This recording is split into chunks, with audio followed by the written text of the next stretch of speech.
हमारा कानूनी और आईनी हक है हम जलसी जुलूस कर रहे हैं। और मैं पूछताछ में बताना चाहता हूं, इंशाल्लाह हम कराची भी जाएंगे, हम लाहौर भी जाएंगे, पंजाब भी जाएंगे। रोको तो रोक सको तो रोको। हमारे साथ रवैया ठीक ना किया तो ये असेंबली नहीं चलेगी। लाहौर और कराची जाएंगे, रोक सको तो रोक लो। रहनुमा तहरीक इंसाफ असद कैसर का कौमी असेंबली के इजलास में चैलेंज। बोले मुल्क में आईन और कानून के मुताबिक चलना है, तहरीक इंसाफ को जलसे नहीं करने दिए जा रहे। असेंबली में मुस्तरद शुदा लोग बैठे हैं। असद कैसर ने 9 मई को तहरीक इंसाफ के खिलाफ साजिश करार दे दिया। कहा यह मोहसिन नकवी और IG पंजाब का ड्रामा था। इस्लामाबाद हाईकोर्ट के 6 जजेस की तस्दीक की गई। जनाब, ये वही कानून है जब हम आपके दफ्तर के बाहर सारी रात बैठे रहते थे और प्रोडक्शन आर्डर जारी नहीं होता था, आप पिछले दरवाजे से निकलकर चले जाते थे, हमें पता चलता था स्पीकर साहब चले गए। ये शायद उसी तरह का कोई कानून हो। आप तो अपने चेयरमैन को छुड़ाने के लिए जेल पर हमले की तैयारी कर रहे थे। अब्दुल कादिर पटेल का असद कैसर को जवाब। कहा कि चाहते हैं अवान का तकद्दुस बहाल हो, कभी सबर का दामन छूटने नहीं दिया। तहरीक इंसाफ वाले अपनी रवायात को याद रखें, अपने दौर में प्रोडक्शन ऑर्डर जारी नहीं करते थे। अरकान कौमी असम्बली ऐवान में आकर अपनी लोकेशन कहीं भेजा करते थे। क्या उन्होंने 4 साल में करोड़ों नौकरियां, लाखों घर बना दिए? अवाम बेवकूफ नहीं है। कैसर साहब, उनका मुतालबा सही था, जलसा करना उनका हक है और मैं उनके इस मुतालबे की हिमायत करता हूँ। ये निज़ाम हमें कबूल नहीं। 2 मई को कराची और 9 मई को पेशावर में मिलियन मार्च होगा। मौलाना फजलुर रहमान का ऐलान। हलफ के बाद पहली मरतबा असेंबली इजलास में शिरकत। असद कैसर के जलसे करने के मुतालबे की हिमायत कर दी। कहा क्या ये अवाम का नुमाइंदा ऐवान है या इस्टेब्लिशमेंट का तरतीब करदा? इत्तलात है पूरी असेंबलियां बेची गई। क्या फैसले दीवार के पीछे की कुव्वतें करें और मुंह सियासतदानों का काला हो? KP में अमन व अमान ठीक नहीं।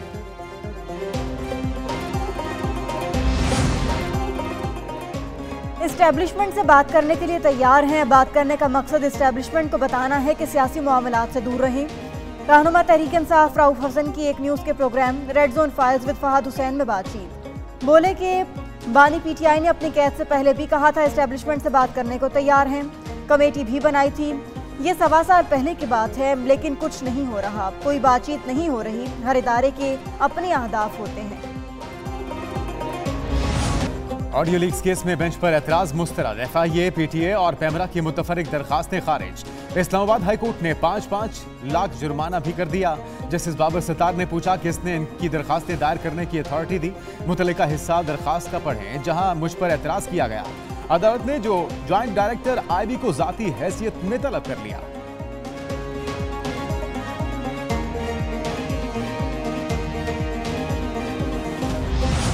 We had to borrow loans at expensive rates. I mean, we were not at fault at all. For no rhyme or reason, our country was hit in a way that in my lifetime, I've never seen this kind of catastrophic situation. And now that we have taken over, कर्जों का जाल हमारे लिए मौत का फंदा बन चुका। अब सऊदी अरब समेत दोस्त मुल्कों ने पाकिस्तान की भरपूर मदद की। वज़ीर आज़म शहबाज शरीफ का रियाज में आलमी इक़्तिसादी फोरम के खुसूसी इजलास से इज़हार ख्याल। बोले कि शदीद महंगाई का मसला दरपेश है। यूक्रेन जंग की वजह से दुनिया में महंगाई बढ़ी, तरक्की पजीर मुल्कों की मईशत पर मनफी असरात पड़े। मौसमियाती तब्दीलियों की वजह से भी पाकिस्तान जैसे मुल्कों को नुकसान उठाना पड़ा। मुल्क में बड़े पैमाने पर इस्लाहात की जा रही हैं। गजा में अमन के बगैर दुनिया में अमन कायम नहीं हो सकता।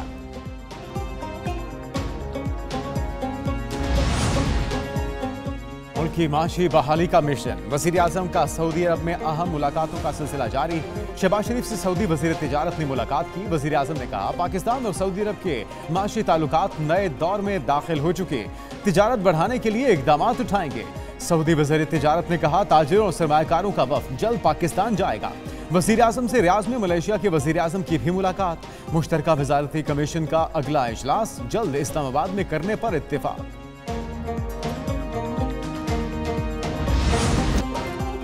पाकिस्तान के लिए $1.1 अरब कर्ज की मंजूरी का इम्कान। IMF एग्जीक्यूटिव बोर्ड का इजलास आज होगा। कर्जे की मंजूरी के बाद स्टैंड बाय एग्रीमेंट मुआहदे के तहत पाकिस्तान को तीसरी और आखिरी किस्त मिलेगी। पाकिस्तान IMF से 1.9 अरब डॉलर पहले ही वसूल कर चुका।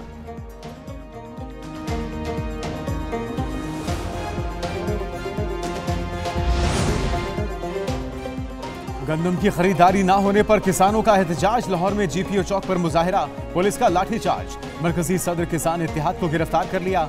लाहौर के दाखिली और खारजी रास्तों पर पुलिस की इजाफी नफरी तैनात। पाकपतन में भी पुलिस का क्रैकडाउन। किसान इत्तेहाद के मरकजी नायब सदर साबिर नियाज कम्बोह गिरफ्तार। चेयरमैन खालिद बाट कहते हैं एहतजाज को नाकाम बनाने के लिए कारकुनों को गिरफ्तार किया गया।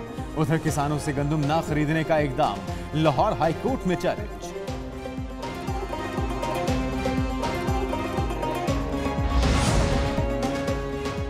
पंजाब में ऑपोजिशन का किसानों से इज़हार यकजहती। पंजाब असम्बली के बाहर एहतजाजी मुजाहिरा किया। ऑपोजिशन अरकान ने हुकूमत के खिलाफ नारे लगाए।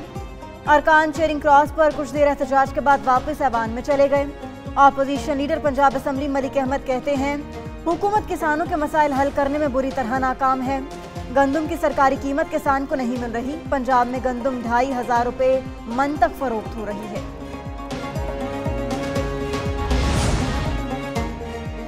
पंजाब हुकूमत किसानों से 20 लाख मैट्रिक टन गंदम खरीदेगी। वजारती कमेटी की सिफारिशात वजीर आला पंजाब को पेश। 6 एकड़ से बढ़ाकर 12 एकड़ तक वाले किसान को भी पॉलिसी में शामिल करने की तजवीज़। वजीर खुराक पंजाब ने गंदम की सूरत हाल पर इजलास तलब कर लिया। बिलाल यासीन कहते हैं किसानों को अच्छी खबर सुनाएंगे। उम्मीद है किसानों को एहतजाज की जरूरत नहीं पड़ेगी। वजीर इत्तलात पंजाब अज़मा बुखारी की किसी किसान नुमाइंदे को गिरफ्तार करने की तरतीब।